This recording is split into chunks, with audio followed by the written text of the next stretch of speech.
आजमगढ़ में सीएम योगी ने अखिलेश प्रसाद का निशाना। नमस्कार, मैं आपके साथ अंजना और आप देख रहे हैं टीवी 24 न्यूज लाइव। आइए बढ़ते हैं इस वक्त की बड़ी खबर की ओर। मुख्यमंत्री योगी आदित्यनाथ ने शुक्रवार आजमगढ़ में गोरखपुर लिंक एक्सप्रेसवे का शुक्रवार को लोकार्पण किया। ये लिंक एक्सप्रेसवे 91.352 किलोमीटर लंबा है, जिसे 7,283 करोड़ की लागत से तैयार किया गया है। सीएम योगी ने वैदिक मंत्रोच्चार के बीच फीता काटकर एक्सप्रेसवे आम जनता के लिए समर्पित किया। इससे पहले आजमगढ़ के सलारपुर फूलपुर में आयोजित जनसभा में सीएम योगी ने कहा कि पहले आजमगढ़ पहचान के संकट से जूझता था, लेकिन आज ये अदम्य साहस का गढ़ बन चुका है। ये उपलब्धि प्रधानमंत्री नरेंद्र मोदी के मार्गदर्शन और डबल इंजन सरकार के प्रयासों का परिणाम है, जो उत्तर प्रदेश को बीमारू राज्य से एक्सप्रेसवे प्रदेश के रूप में स्थापित कर रहा है। कहा कि ये एक्सप्रेसवे आजमगढ़ के साथ अंबेडकर नगर, संत कबीर नगर और गोरखपुर को विश्व स्तरीय कनेक्टिविटी प्रदान करेगा। साथ ही बिजली सपा सरकार को घेरा। कहा कि पहले नौकरियों में चाचा भतीजा वसूली के लिए झोला लेकर निकल पड़ते थे। सीएम योगी ने कहा कि वीर कुंवर सिंह द्वारा 1857 में लड़ी गई आजादी की लड़ाई के समय अगर पूर्वांचल एक्सप्रेसवे होता तो तभी आजमगढ़ के साथ पूरा देश आजाद होता। कहा कि जाति के नाम पर राजनीति करने वाले पूर्वांचल में सिर्फ वोट मांगने आते थे। आज प्रयागराज में गंगा एक्सप्रेसवे को सोनभद्र से जोड़ते हुए विकास की गंगा बह रही है। भारत माता की, भारत माता की, भारत माता की। वंदे वंदे वंदे।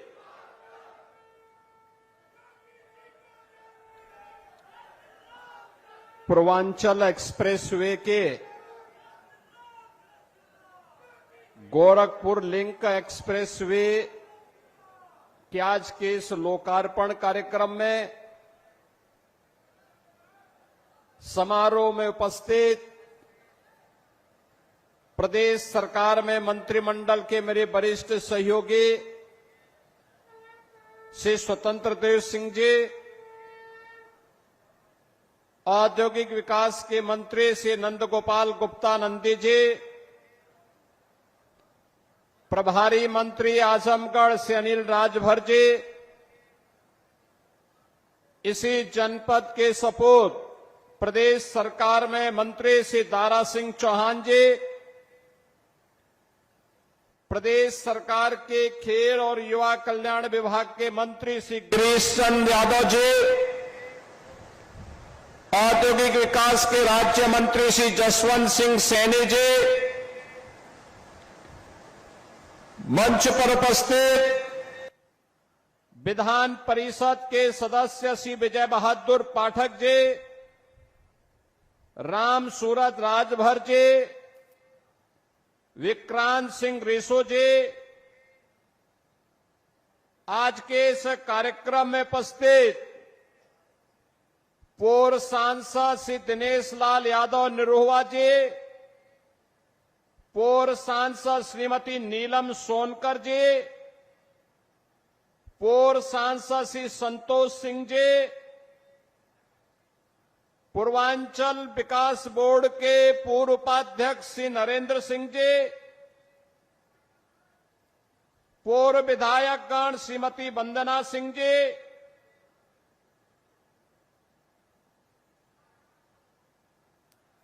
मंच पर उपस्थित उत्तर प्रदेश शासन के मुख्य सचिव श्री मनोज कुमार सिंह जी, सलाहकार श्री अवनीश अवस्थी जी, आज के इस कार्यक्रम में विशेष रूप से उपस्थित भारतीय जनता पार्टी के जिलाध्यक्ष श्री ध्रुव कुमार सिंह जी, जिलाध्यक्ष लालगंज विनोद राजभर जी, जिलाध्यक्ष अंबेडकर नगर श्री त्र्यंबक त्रिपाठी जी, आज के इस कार्यक्रम में उपस्थित श्री अरविंद जायसवाल जी, कृष्ण मुरारी विश्वकर्मा जी, अखिलेश मिश्रा जी, सत्येंद्र राय जी, मनोज यादव जी, कार्यक्रम में उपस्थित भारतीय जनता पार्टी के हमारे सभी पदाधिकारीगण और आजमगढ़ के कोने कोने से उपस्थित आजमगढ़ के सभी मेरे उपस्थित बहनों और भाइयों, आजमगढ़ को पूर्वी उत्तर प्रदेश के गोरखपुर से आजमगढ़ की अंबेडकर नगर और संत कबीर नगर की इस बेहतरीन वर्ल्ड क्लास कनेक्टिविटी का उपहार आज आपको प्राप्त हो रहा है। इसके लिए मैं आप सभी को बधाई देते हुए आपका मैं अभिनंदन करता हूं, स्वागत करता हूं। बहनों और भाइयों, देश के यशस्वी प्रधानमंत्री मोदी जी ने देशवासियों के सामने आजादी के अमृत महोत्सव वर्ष के अवसर पर जो लक्ष्य तय किया था, उस लक्ष्य को प्राप्त करने के लिए कि 2047 में भारत एक विकसित भारत होगा, उस विकसित भारत के लिए विकसित और आत्मनिर्भर उत्तर प्रदेश बनाने की दिशा में डबल इंजन की भारतीय जनता पार्टी की सरकार के द्वारा किए गए प्रयासों का एक प्रतिफल है कि उत्तर प्रदेश बीमारू राज्य से अब एक्सप्रेस वे प्रदेश के रूप में अपनी पहचान बना रहा है। याद करिए क्या हालत थे आज से 8 वर्ष पहले के। बहनों और भाइयों, उत्तर प्रदेश का नौजवान कहीं जाता था, उत्तर प्रदेश का कोई नागरिक जाता था, पहचान का संकट होता था, पहचान का संकट होता था। लोग आजमगढ़ का नाम लेने से घबराते थे, उत्तर प्रदेश का नाम लेने से घबराते थे। आजमगढ़, अरे इसने मुख्यमंत्री दिए, एक एक नहीं 2-2 मुख्यमंत्री इस आजमगढ़ ने दिए, और इस आजमगढ़ को पहचान का मोहताज होना पड़ा था। लेकिन आज 8 वर्ष के अंदर प्रधानमंत्री मोदी जी के मार्गदर्शन में आजमगढ़ अब पहचान का मोहताज नहीं है। आजमगढ़ से अदम्य साहस का गढ़ बन चुका है। अब यह विकास की मुख्य धारा के साथ जुड़ चुका है। और इसके लिए तो प्रधानमंत्री जी ने कहा था कि विकास के लिए गति चाहिए, प्रगति के लिए गति चाहिए, समृद्धि के लिए प्रगति चाहिए। और जब गति होगी तो प्रगति होगी, प्रगति होगी तो समृद्धि होगी, और समृद्धि होगी हर चेहरे पर खुशहाली भी होगी। यही तो खुशहाली का राज है, और इसी खुशहाली के साथ आपको जोड़ने के लिए हम लोग आए हैं। याद करिए कितनी विकास की योजनाएं पिछले 8 वर्ष में आजमगढ़ में आई। पूर्वांचल एक्सप्रेसवे का शिलान्यास भी 2018 में, जुलाई 18 में प्रधानमंत्री जी ने किया था, और उद्घाटन 2021 में पूर्वांचल एक्सप्रेसवे का उद्घाटन भी आदरणीय प्रधानमंत्री नरेंद्र मोदी जी ने किया था। याद करिए 340 किलोमीटर लंबे इस एक्सप्रेसवे को अब मैं देखता हूं आजमगढ़ के लोग, मऊ के लोग, गाजीपुर के लोग सुबह जाते हैं लखनऊ और दोपहर में अपना कार्य निपटा करके वापस अपने गांव, अपने शहर में वापस आ जाते हैं। ये होती है गति और यही होती है प्रगति। जब हम लोग 2017 में आए थे, हमारे पास 1.5 एक्सप्रेसवे थे, यमुना एक्सप्रेसवे और आगरा लखनऊ एक्सप्रेसवे का काम आधा हुआ था, आधा हुआ था। आज मुझे बताते हुए प्रसन्नता है, आधे काम को तो हमने पूरा किया ही। पूर्वांचल एक्सप्रेसवे की यात्रा का साक्षी आप बन रहे हैं। 2021 से लगातार बन रहे हैं। 2022 में बुंदेलखंड एक्सप्रेसवे चालू हो गया है। 300 किलोमीटर का है। पूर्वांचल एक्सप्रेसवे 340 किलोमीटर का बन करके पहले तैयार हो चुका है। अब इसकी कनेक्टिविटी सीधे पटना तक के लिए पूरी होने जा रही है। आप याद करिए कि पटना से लेकर के लखनऊ तक और लखनऊ से लेकर के दिल्ली तक की पूरी कनेक्टिविटी कितनी आसान हो जाएगी। 1857 के प्रथम स्वातंत्र समर के नायक वीर कुंवर सिंह ने जब अंग्रेजों को पछाड़ने के लिए आजमगढ़ तक अंग्रेजों का मुकाबला किया था, तब कनेक्टिविटी नहीं थी। अगर उस समय ये पूर्वांचल एक्सप्रेसवे होता तो आजमगढ़ के लोग वीर कुंवर सिंह के साथ मिलकर के अंग्रेजों को मार मार करके खदेड़े होते और फिर यह देश 1857 में ही स्वाधीन हो गया होता। उस समय कनेक्टिविटी नहीं थी, अभाव था, कनेक्टिविटी का अभाव था। लेकिन आज पटना से लेकर के दिल्ली तक की कनेक्टिविटी पूर्वांचल एक्सप्रेसवे देने जा रही है। बुंदेलखंड एक्सप्रेसवे दिल्ली से आगरा होते हुए हम इसको सीधे चित्रकूट तक जोड़ रहे हैं।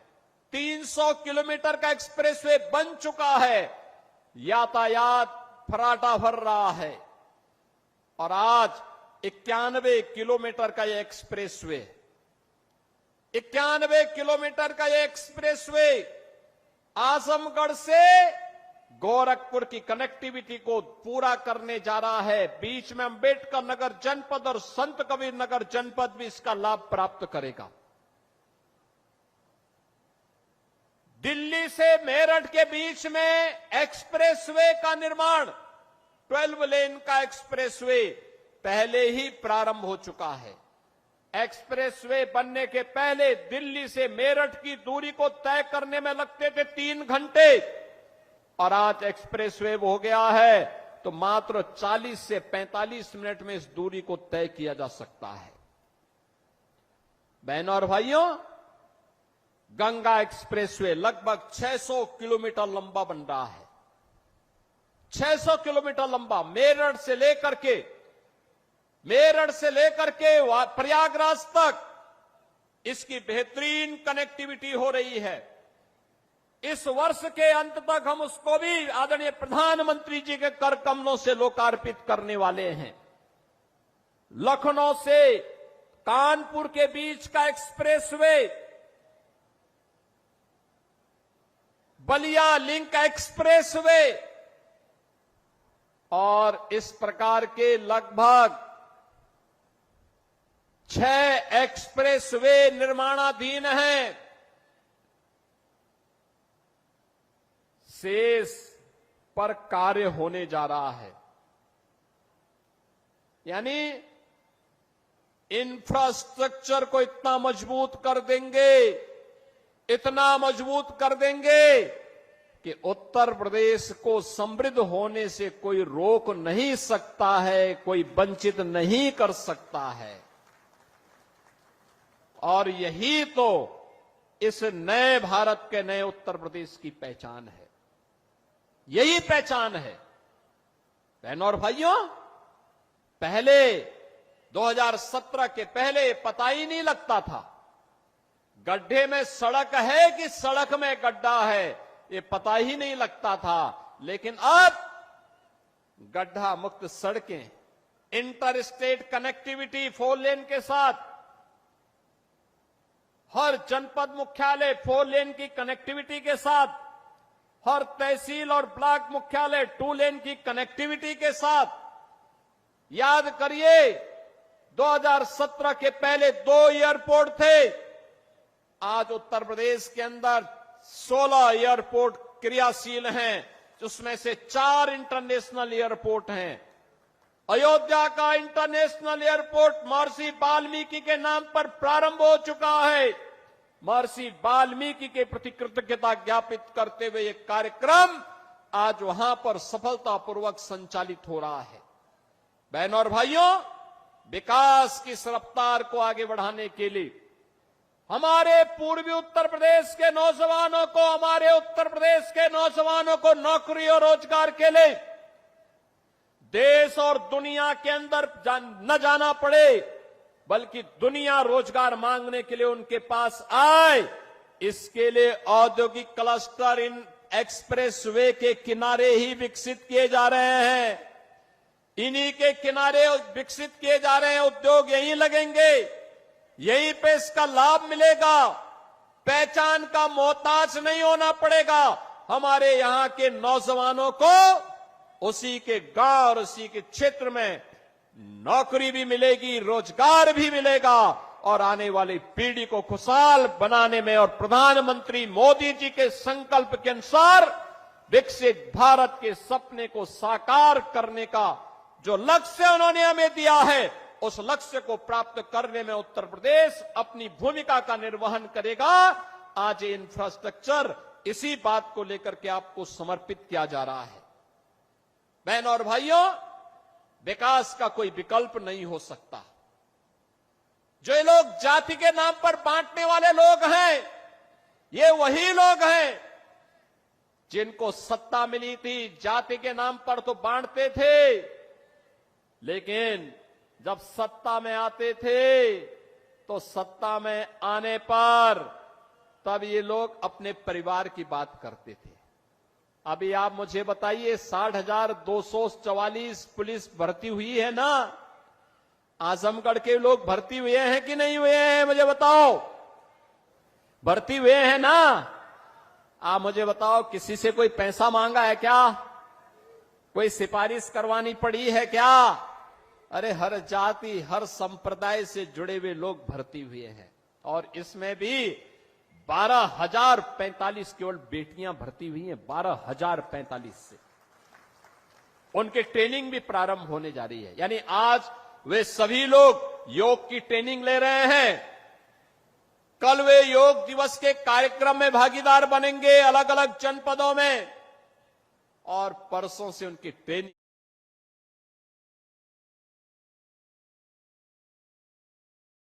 144 एक साथ भर्ती हो गया। कोई सिफारिश नहीं। 2017 के पहले हुआ होता तो चाचा और भतीजा झोला लेकर के वसूली के लिए निकल गए होते। यानी वहां पर भी भेद होता था। पैसा लेकर के किसी की भर्ती नहीं होती थी, उसके बगैर तो होती ही नहीं थी। लेकिन अब कोई भेदभाव नहीं। अब तो सबको अवसर मिल रहा है। सबका साथ और सबके विकास का यही भाव है। सबका विश्वास और सबका प्रयास यही है जिसमें सबकी भागीदारी होगी, कोई भेदभाव नहीं होगा। अब तो आजमगढ़ का नौजवान कहीं जाएगा देश के अंदर और दुनिया के अंदर, केवल ये बोल दे मैं उत्तर प्रदेश से हूं, तो लोग बड़े सम्मान के साथ देखेंगे। उत्तर प्रदेश का मतलब उत्तर प्रदेश जिसने विरासत और विकास का एक अद्भुत समन्वय स्थापित किया है। महाकुंभ प्रयागराज, महाकुंभ प्रयागराज, अयोध्या में राम जन्मभूमि पर भगवान रामलला के भव्य मंदिर का निर्माण होना, काशी में काशी विश्वनाथ धाम का होना, मां विंध्यवासिनी धाम का विकसित होना,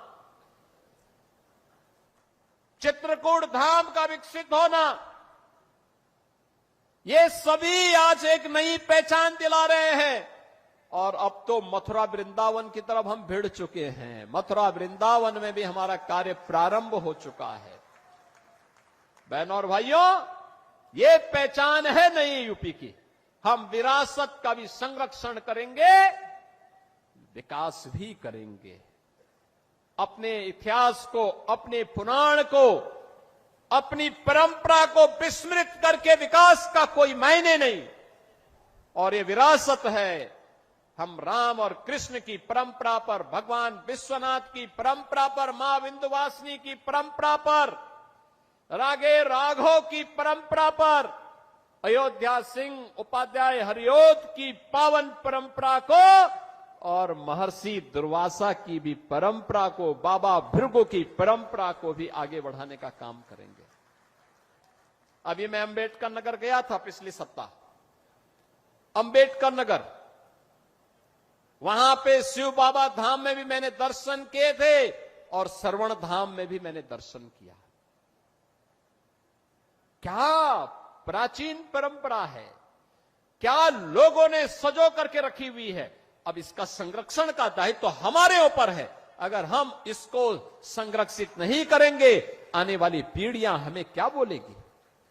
और उसको संरक्षित करते हुए विकास हो रहा है, औद्योगिक विकास भी हो रहा है, इंफ्रास्ट्रक्चर आधुनिक दिया जा रहा है, नौजवान के लिए रोजगार और नौकरी की सुविधा उपलब्ध करवाई जा रही है, बेटी और व्यापारी को सुरक्षा दी जा रही है, हर एक नागरिक को सुरक्षा की गारंटी दी जा रही है। और सुरक्षा पर जिसने सेंध लगाने का कार्य किया तो उसके लिए यमराज का टिकट भी उसे उपलब्ध करवाया जा रहा है। बहनों और भाइयों, यह आवश्यक है कि जो दूसरों के सुरक्षा के लिए खतरा बने, उसके लिए पहले से ही एक टिकट रिजर्व करवा दो, रिजर्व करवा दो। और बहनों और भाइयों, यही कहने के लिए आज मैं आपके पास आया हूं, आपसे कहने के लिए विकास की रफ्तार थमेगी नहीं, अनवरत आगे बढ़ेगी, क्योंकि यही विकास विकसित भारत का आधार बनेगा। आत्मनिर्भर उत्तर प्रदेश और आत्मनिर्भर भारत का आधार बनेगा। और उसका आधार बनने वाला है एक्सप्रेस वे और हाईवे, रेलवे की कनेक्टिविटी, एयर कनेक्टिविटी। महाराज सुहेलदेव के नाम पर आजमगढ़ में आज विश्वविद्यालय बन गया है और साथ साथ यहां के मेडिकल कॉलेज में नर्सिंग कॉलेज का भी निर्माण हो चुका है। बहनों और भाइयों, ये एक नई पहचान दिला रहा है आप सबको, और इस पहचान के लिए आज हम सब आपके पास आए, आपसे कहने के लिए। अभी सत्ता में आए, इन्होंने अपने परिवार की चिंता की, अपनी जाति की भी चिंता नहीं की, केवल परिवार की चिंता की। किसी गैर सिपाही वासी को यहां से सांसद बना करके भेजने का काम किया था तो भारतीय जनता पार्टी ने ही किया था, भारतीय जनता पार्टी की सरकार ने किया। देखो, निरुआ सांसद बना, नीलम सोनकर सांसद बनी, तो विकास आजमगढ़ में द्रुत गति से आगे बढ़ा। मुझे बताओ, आपने मुख्यमंत्री को यहां से चुनाव जिता के भेजा था, वो विश्वविद्यालय नहीं दे पाए, पूर्वांचल एक्सप्रेसवे नहीं दे पाए। कितना बेवकूफ बनाया था पूर्वांचल एक्सप्रेसवे के नाम पर। 340 किलोमीटर का लंबा एक्सप्रेसवे शिलान्यास कर दिया, अलाइनमेंट भी नहीं पता, और जमीन एक भी इंच नहीं खरीदी। जब 6 महीने के बाद 17 में मैं आया, मैंने कहा भी क्या हुआ, क्या प्रोग्रेस है? कहा साहब जीरो। मैंने कहा क्यों जीरो है? कहा साहब जमीन ही नहीं तो एक्सप्रेसवे बनेगा कहां पे? मैंने कहा फिर ये टेंडर कैसे हो गए? टेंडर कर दिए गए थे 15,200 करोड़ के। एक्सप्रेसवे की चौड़ाई थी मात्र 110 मीटर। मैंने तब उस समय के जो नए सीओ बनाए गए थे यूपीडा के सिवनीश अवस्थी जी से कहा, मैंने कहा अवस्थी जी एक काम करिए, यह 110 नहीं अब 120 मीटर चौड़ा होना चाहिए। बाई चांस हमें इस एक्सप्रेसवे के साथ जब हम high speed, semi high speed train का संचालन भी करेंगे तो उसके लिए हमें जमीन चाहिए होगी, तो एक साथ हम उसके साथ एक्सप्रेसवे के साथ उसको भी दौड़ा सकें। जमीन खरीदिए,